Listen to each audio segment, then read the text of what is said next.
Hello, and welcome to episode 159 of My Circus, My Monkeys. When Alicia and I, or any strengths coach for that matter, discusses the Clifton Strengths basics, one thing we talk about are the 5 guiding principles to using that framework. And I've discussed these in previous episodes, but today I want to focus on the third one: differences are an advantage. This is particularly important for managing conflict, solving problems, and getting the best outcomes for our institutions and students. If you've ever had conflicts on your team, encountered problems you need to solve, or need to accomplish the right things to help your students succeed, stay tuned. As I mentioned in the intro, one of the things we always discuss when introducing folks to Clifton Strengths are the 5 guiding principles. And I have done another episode specifically about those principles, but if you're new, let me run through them real quick. 1, themes are neutral. So basically, that just means that all 34 talent themes have the potential to help you be productive. There aren't any that are better or worse than any other talent theme. 2, themes are not labels. Your top 5 or your top 10 talent themes aren't about what tasks you can or can't do. It's about how you approach and do those tasks. Number 3, what we're going to focus on today: differences are an advantage. And I'm just going to skip that right now because we're going to dig deep into that in a minute. Number 4, go forward with positive intent. And this is a really nice follow-up to number 3, because when we assume other folks are simply viewing the world or the situation through their own unique set of talent themes, it opens us up to be curious instead of judging or trying to prove why we are correct. And finally, number 5, people need one another.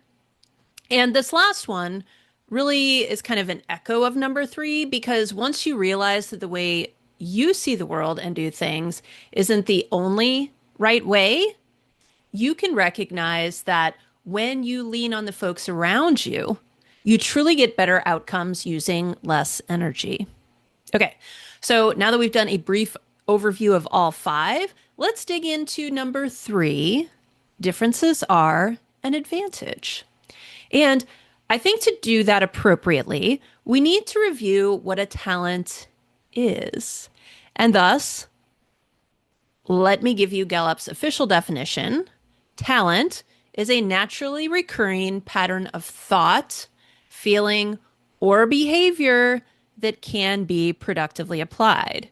That means your talents color the way you see, feel, and behave in the world. Everyone listening to this podcast is interpreting the words coming out of my mouth in terms of their talents. And that often means folks are walking away with slightly different messages. And that can be a wonderful thing, except when you decide your interpretation is the only correct one. Not too long ago, I came across a parable called The Blind Men and the Elephant that I think perfectly illustrates this point. In fact, I've started telling a slightly butchered, no pun intended, version of this parable during our workshops to get the message across.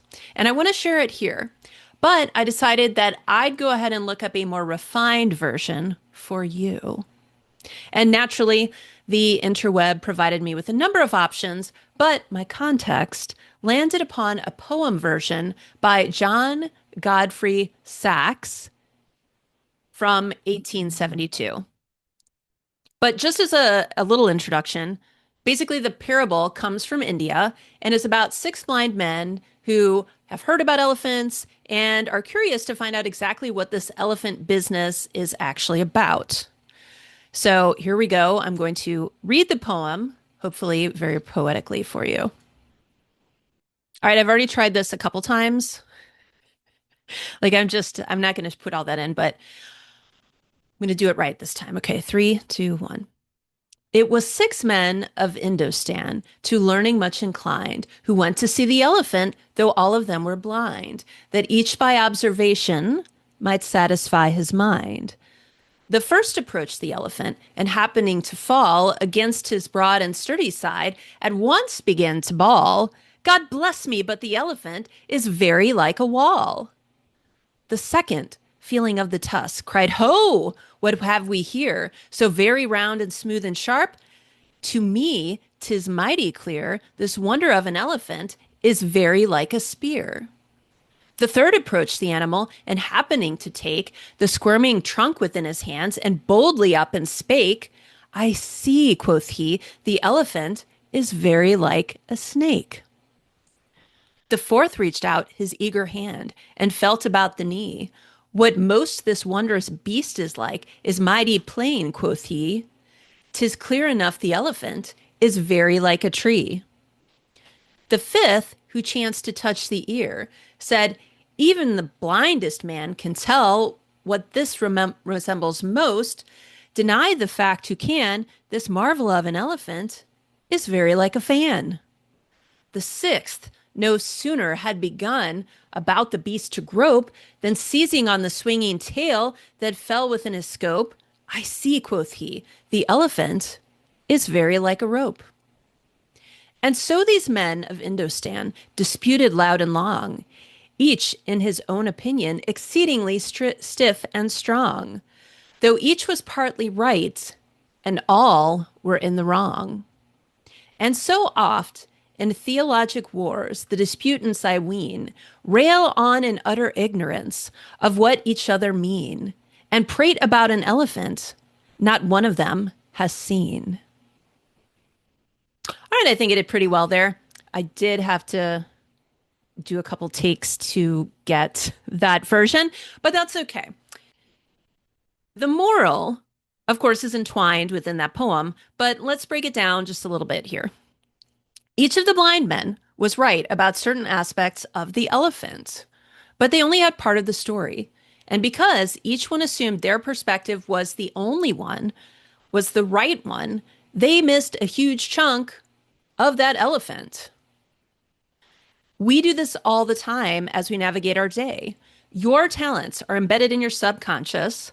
That means they're showing up automatically in very specific ways whenever you're on autopilot. And if you've been listening to this podcast, you know that you are on autopilot 95 to 99% of the time. And maybe you're wondering, well, what's the variance there? It is more like 99% of the time when you're under a lot of stress. Have you or your team members been under a lot of stress recently? Yeah. So basically, your brain is interpreting everything that's happening around you most of the time based on your talents and how they've been programmed to show up for you in certain situations. And that includes how you think, feel, and behave regarding those situations. And because your talents come so easily to you, you don't even question whether that interpretation is correct or your way of approaching that task or problem is the right one. And often, when you encounter a coworker who might have a different perspective or way of approaching it, your brain interprets that idea as wrong. Think about a team meeting that you had where maybe you or perhaps your supervisor says, okay, we need to solve problem X. What do you think we should do? You probably take a few minutes, a few seconds, and in your brain think, well, obviously we should do ABC. But before you can voice ABC, someone says, well, I think the best way forward is XYZ.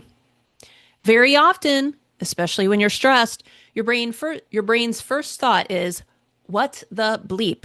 Why would we ever do XYZ? Now I have to explain the right way. Now, most likely, XYZ isn't wrong per se, but it's a perspective that you haven't considered because that is not how you think, feel, and behave. They have different talents than you do.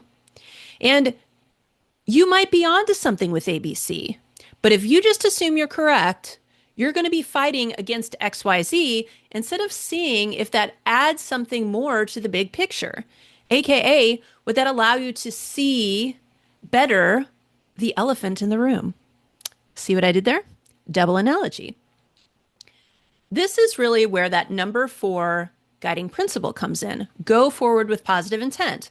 When your brain is on autopilot, you will probably still think, that's ridiculous, Bob.